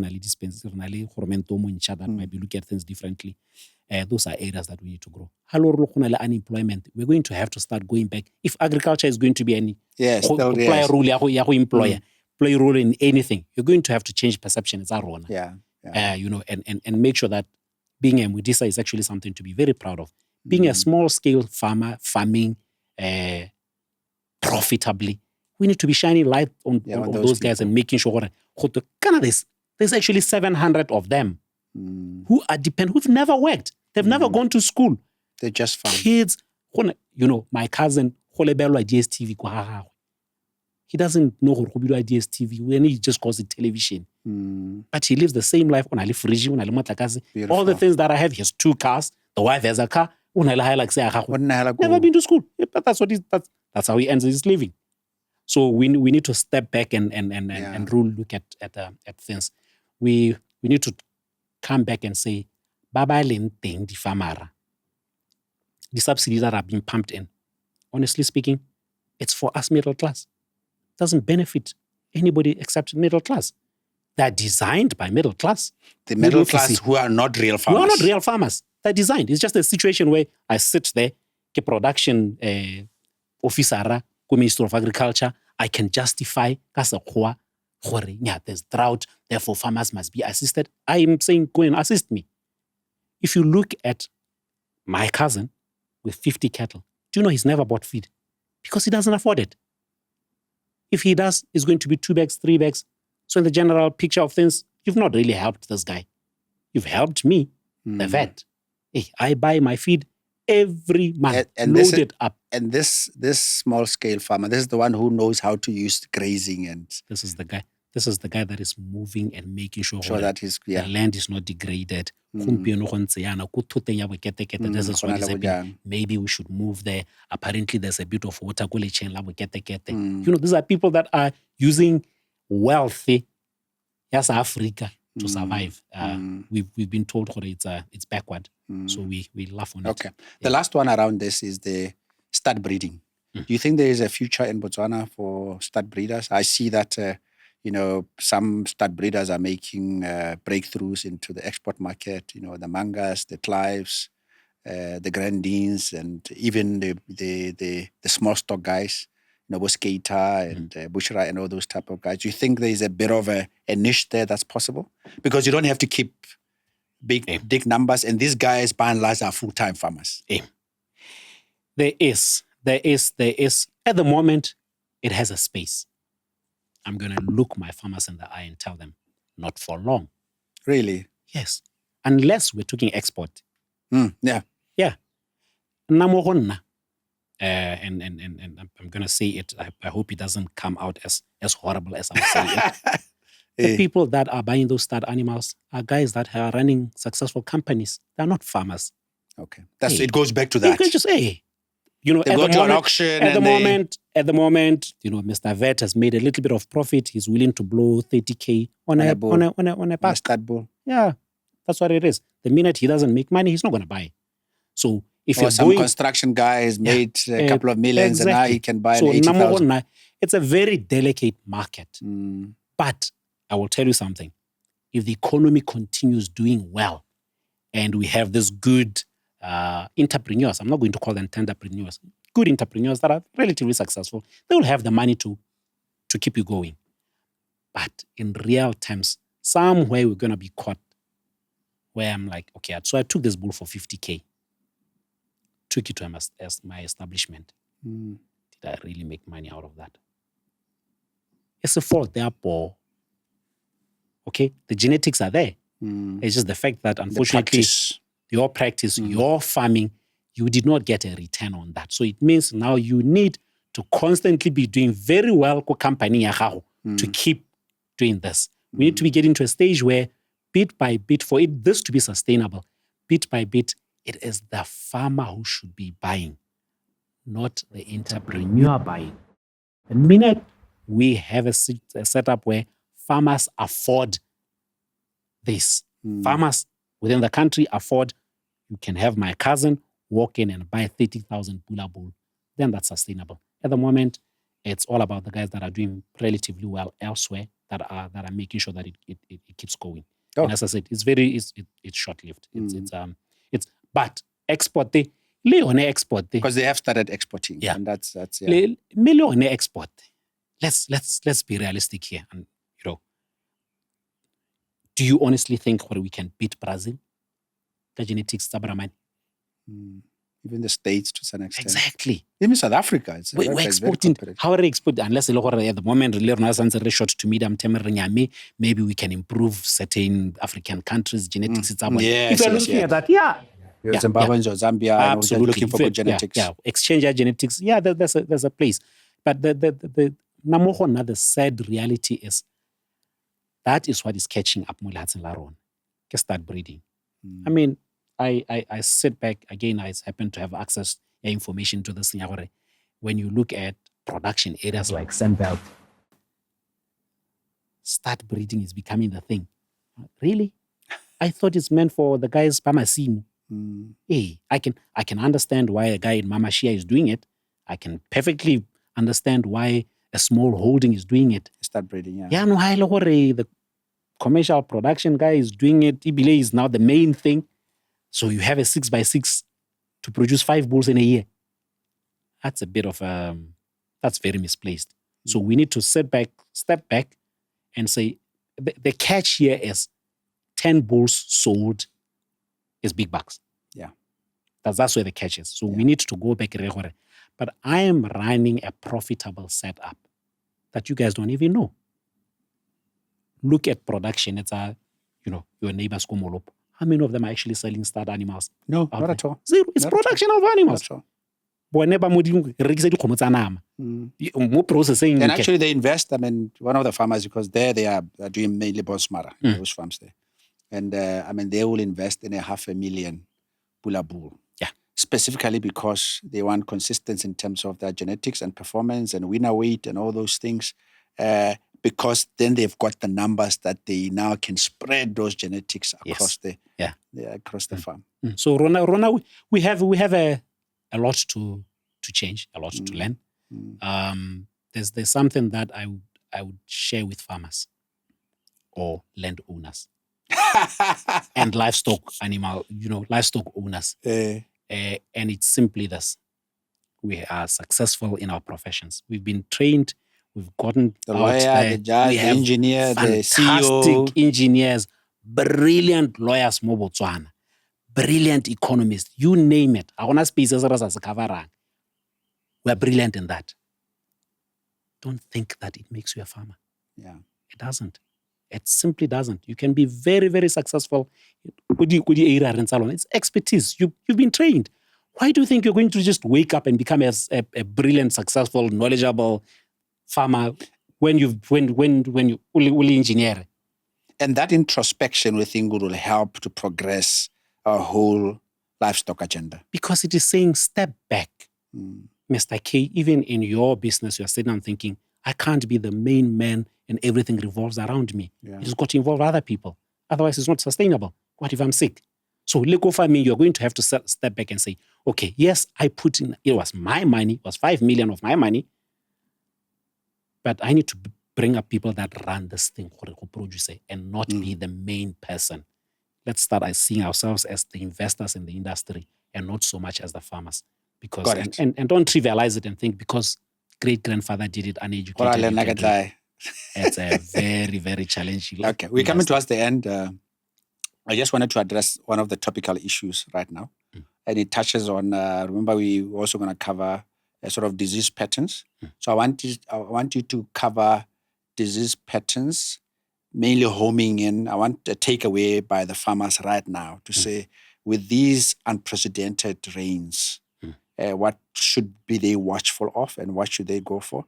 But whilst we are at it, there's a debate as to whether South Africa, the FMD ban of imports, which is a very topical issue, even in the farmers' groups. Why does it open? I think Zimbabwe just opened and people are expecting Botswana government to also open up. And I think because of the EU rules.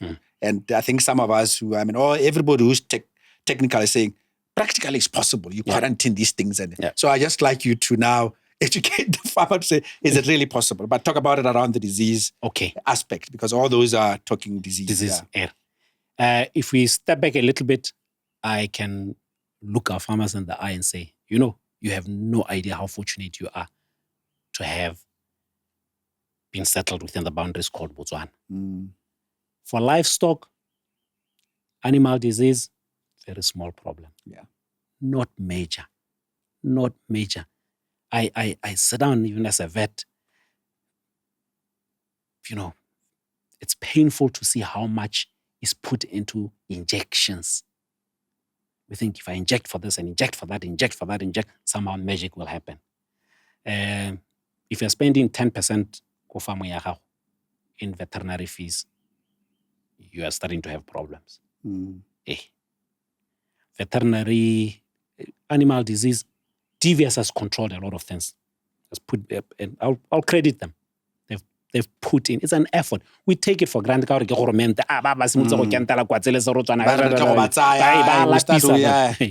There's actually what they're doing. It's very significant. So Botswana if it was, trust me, in my 28 years as a vet, I would be a multi-millionaire. I spend very little time treating animals because I think that doesn't mean animals don't get sick, but it's not in a way where you could earn a living out of treating animals. I agree. So, but having said that, things are changing. Things have changed, which increased disease incidence where it was relatively low. Hell is a basic start. Hot water. Something as basic as hot water. Boholo, it was known to be the disease for the Eastern Corridor. Anything east of the railway line. Now we're having it Kosanveld. And you sit down. Why is that happening now? Oh, but this is the hot water. In area X. And then we'll jump in and do climate change as a contributor. I don't think we've been here long enough to start saying things like that. At least not a Rona Berlin thing. We've not been. Climate change, it was 100 years, decades. It's not a 10 to 15 year thing where you jump in. But it's the way we're doing things. I got a bull from you and took it to Hukunzi. From Molopo. From Molopo area, yeah. I can go and buy a bull, go Homanga to Francistown, and take it to Kalahari. I go and buy an animal, a stud back to South Africa, do the paperwork, cross the border. Did I dip it? No. I'm not even thinking that. I'm just thinking, it's healthy. It doesn't even need to be. It doesn't have ticks. This is an untrained person. It doesn't have ticks. You see, I'm even worse. No, Mutagole we dipile. Hey, the mycella did everything. Everything has been done. That's why I paid 50,000. And I take it to an area and introduce parasites in an area that never had those. So part of it is Kirulia Rona. And there's the second part. Now, the minute we're going to be doing stud breeding and those kind of things, we're bringing small, animals in a smaller area. We increase our disease incidence and those kind of things. So we then have situations that if you do not control, busy because of animal movement. Yeah. Animal movement is critical. Major contributor. We're playing a big role in that. So if we go back and we try and reset and get a few things right, make sure that when you buy a bull and you're moving it from place X, your vet is the person that says to you, okay, it needs to be done A, B, C, D. It doesn't have to be me. It has to be your vet. Acknowledge that and make sure that they're involved in that. Disease incidence. When I then bring it broader to see, then there is region. So there's going to be your little Moraka, your little farm, Botswana, moving areas from this to that to that. How many of us respect the permit when animals are being moved? That is zoning, yeah. Yeah, we think, including myself, we think it's an irritation. Permit, go bray, and my farm is here, and then it's a pain in the. But it is done for a reason. It's disease control. Somebody needs to be aware.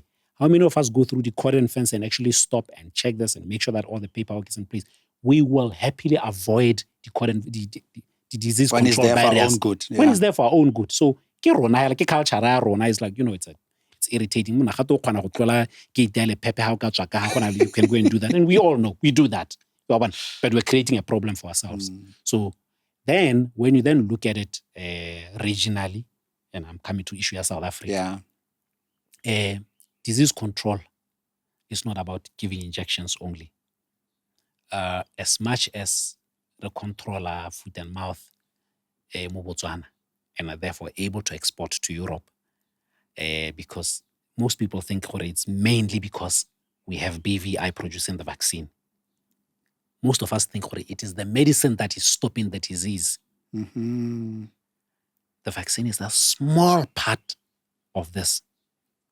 The bigger part is livestock movement, controlled. Botswana TV has invested heavily in the buffalo fence and all these things. It's crucial. So here's a situation for South Africa. Okay, when I think they were likely to work with the compartment thing, the farm fence they originally previously where animal movement was controlled in that regard, maybe not actively by government, but certainly by the farming practices.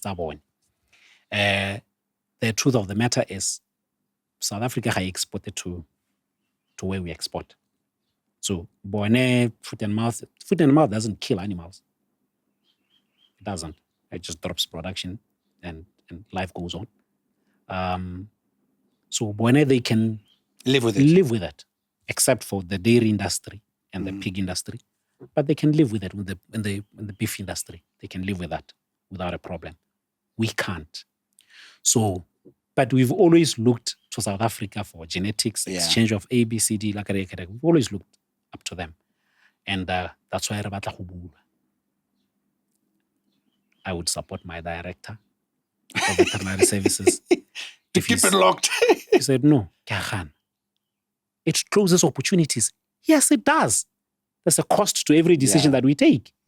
We can open it up as long as we accept then the risk our green zone in a red zone. If we're going with it, the risk thing, if we have the appetite for it, we go for it. But outside that, we need to sit down and understand. So it's a good strategy. It's not a good strategy. It's a very, very good strategy. It's hampering on our dairy, potentially dairy. Yes, Milk Africa, we are involved there. There. And it affects and we've been struggling for, I think, 6 years to get absolutely to get cheaper. But if you asked me for the beef industry's sake, I would sit back and say, I wish there was a better way of doing it, but I don't totally disagree with the guy that's saying not now. Makes sense. Not now. Makes sense. So number one, we keep it locked. We can find clever ways of serving specific industries. I certainly wouldn't want to open movement toward beef animals from South Africa to here. But I can sit down and consider. And this goes beyond just the EU market. It's for our own. It's our own future as Botswana ecosystem for livestock. Some people say, this EU market is costing us now. We can't get genetics. But in the end, you're saying, even in the works of things, whether EU market or not, we should keep. As much as EU costs us, do you know what a 9 out of 10 time chances when you qualify for EU, you probably qualify for anywhere and everywhere? No, that's true. I know that. Yeah. That's the benefit to it. Yeah. So if we don't like EU, we can change. Yeah. We can change. It's not about EU. It's about meeting certain protocols that allow you to export and trade with anybody and everybody. Competitively, because other countries can't. Exactly. I was shocked to see that. I think it's only Namibia and Botswana in Africa that can export to EU. Yeah. Other countries, they can't. That's a competitive edge right there. Tata. So then it will be where we sit down and say, okay, because now we don't have the benefit, South Africa, the genetics, and but let's push production and make sure we exploit the fact that we can send to this market. Yeah. And get the added advantage from that. Correct. Yeah. Okay. Mm. Now the season and the farmers. Just as a last oba bolella gore ha go ntse jana with the rains, with the moisture, with the other day we lost, when I was at the farm earlier the week, we lost a cow. Well, good condition cow came, drank water, and then collapsed. And the guys were saying, with a funny name that it takes on, and then it poisons there. so this is the season. So, and things like, those diseases that farmers need to be watchful of and how they can mitigate the... Number one, the wet season, big issues with the there's a huge risk. Lumpy skin. So just know that. Lumpy skin also happens to be one of the few diseases that are actually relatively expensive to vaccinate. Yeah. Medication is not cheap. Yeah. Vaccination, I think, it's expensive, but it's a risk. So you need to know that. Season is didn't, but we actually should have done it 2 or 3 months back. We have a potential of a wet season. I know Rona will always rush in when you see the first one with lumpy skin. It's a problem. Yeah. But I would advise. What is lumpy skin? Lumpy skin is a virus that goes into the skin because of the lampo, makokoma. It's actually not a big killer of livestock. The meat is usually relatively safe. It's just very unattractive. You can't, if you try and put an animal like that, we saw with BMC, it doesn't look. But it's edible. Right, but it's edible. And as I say, it's not a big killer of cattle. It's something that for all breeding stock, especially the boar, if you have bulls around, as a bare minimum, at least 20 vaccinated for lumpy skin, because being a viral infection, high temperatures, stiffness, drops your fertility, even if it's temporary. So if you can afford or protect and prevent that, remove breeding season, by the way. Yes, so you really, the last thing you want to do is your bulls to be going down, being slowed down, lumpy skin. Other general conditions, number one, it's not a big deal. I don't sit down and blow red lights and flash and say, there's going to be a big problem in A, B, C, D. Different market, the guys babali mudi feedlot thing, it rains. If you've not done your Pasteurella, this is the time that I will tell you, you run a very big risk of being in serious trouble. The guys in feedlots. Yeah. Those are, Pasteurella becomes a big thing. Change your word. Something stressful. So big rains like this with animals that thousands of animals or hundreds of animals in a small area fighting for feed. Transmission is very, very. So those are stressful animals that needs to be vaccinated. So otherwise, if you're farming in Kalahari and Hukunzi, it's a brilliant season. We're getting the rains. Free food is out there. In abundance. Food in abundance. So what you need to be making sure is it is the breeding season. So your bull must be working left, right, and center. Wonderful. Charara. Good shot. No, thank you very much. No, it's been good. appreciated. Yeah, I think we've covered a lot, and I hope that as a farmer, you've benefited a lot. Not only as a farmer, but also as an upcoming or interested in farming. I thought we've covered quite a lot, even some philosophical aspects of culture in terms of livestock in Botswana. So that's quite interesting because that's what we used to have to now where we need to go commercial, whether we have real farmers. So when you want to go into the industry, do you really want to grind and sweat and really become a real farmer? So I think that was very insightful. We covered the aspect of disease to the end, where we covered what you need to be prepared for lumpy skin. For those that are not ready now with the rains, you might lose your bulls or they become less productive if you don't vaccinate them. So get there and do the right thing. What I wish for him to commit right now is that we're talking wet season, good news, a lot of protein in the grass, breeding time, but I would like to book you during the dry season. So now in around July, August, where now you can see how because I was listening earlier during the drought when a lot of people were losing cattle and the government was saying, you should go and buy feed, get nutrients. Like, where do they get the money from? First you're down, the animals are in a bad condition, the economy is bad, and the simple thing is go and get us. Like, where do they get the money from? Where do we get the money from that? Yeah, absolutely. We don't have some long-term solutions. That was for me an example of how we're really stuck. I mean, it's like a simple thing. Who, if they had the money to go buy feed, who just looks at it? Goes without saying. So thanks, buddy. Thanks so much. Thank you very much, dude. Cool. Right. We'll see again, second round there. Yes. Dry season. Yes, dry season. Good man. Cool. Cheers. All right. Please subscribe. Don't just, we have a lot of viewers on this channel now, but I see that we've got a lot of viewers who are not subscribing. So if you want us to bring more and more powerful guests that can give us a lot of insights, please press the subscribe button and we're good to go. And we promise that we'll bring quality and get better and better.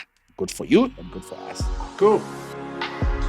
Thank you for joining us on this journey of growth and discovery. We hope today's episode has inspired you to dig deeper and rise higher in your personal and professional life. Keep tuning into the Growth Well podcast for more stories, insights, and strategies to help Africa grow and thrive. Until next time, stay curious, stay inspired, and keep growing. Don't forget to like, subscribe, and turn on the notification bell.